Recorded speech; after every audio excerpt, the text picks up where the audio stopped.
సంగారెడ్డి జిల్లాలో దారుణం చోటు చేసుకుంది. బీటెక్ విద్యార్థిని ఇంటికి పిలిచి మరీ చంపేశారు. ఈ హత్యకు కారణం కేవలం ప్రేమ.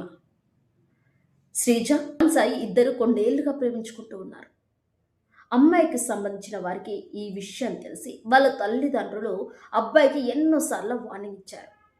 కానీ ఎన్నిసార్లు వార్నింగ్ ఇచ్చినప్పటికీ ఈ ఇద్దరు వాళ్ళ ప్రేమని కొనసాగిస్తూనే ఉన్నారు. ఫైనల్గా మీ ఇద్దరికి మేము పెళ్లి చేస్తాము అంటూ ఆ అబ్బాయిని ఇంటికి పిలిపించారు.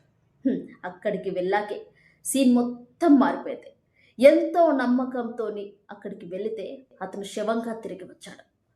అమ్మాయికి సంబంధించిన కుటుంబ సభ్యులు దారుణంగా ఒక బ్యాట్తో కొట్టి కొట్టి హింసించి హింసించి మరీ చంపారు. అదేవిధంగా అమ్మాయి పైన కూడా దాడి చేశారు.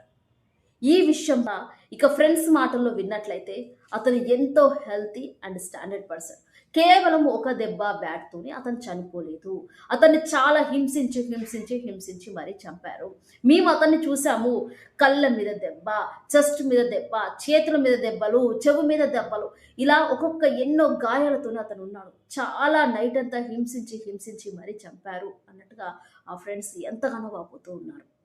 ఇంకోవైపు చూసుకుంటే అబ్బాయికి సంబంధించిన వారైతే ఎంతో ఎంతో బాధతో ఉన్నారు. చిన్నప్పుడే నాన్న చనిపోవడంతో పెద్దనాన్నే ఒక తండ్రిలాగా పెంచాడు. ఏది ఏమైనా ఒక 20 సంవత్సరాల వయసున్న అబ్బాయి జీవితకాలం ముగిసింది కేవలం ప్రేమ వల్ల. నిజంగా ఒక్కటే ఒక మాట, చదువుకోవాల్సిన వయసులో చదువుకోండి. ఒకవేళ ప్రేమ ఉంది, ప్రేమించిన అమ్మాయినే పెళ్లి చేసుకోవాలి అనుకుంటే చదువు, సెటిల్మెంట్, ఆ తర్వాతే మీరు గట్టిగా మాట్లాడే హక్కు మీ దగ్గర ఉంటుంది. అప్పటి వరకు ప్రేమ జోలికి వెళ్ళకండి. ఒకవేళ వెళ్ళినా కూడా మీరు సెటిల్ అయిన తర్వాతనే దాన్ని పరిష్కరించుకునే మార్గాన్ని చూడండి. మీరు ఇలా వెళ్ళిపోయారు, కానీ మిమ్మల్ని నమ్ముకున్న ఆ కుటుంబం ఏమైపోతుంది? అడుగు వేసే ముందే ఒక్కసారి ఆలోచించుకోండి.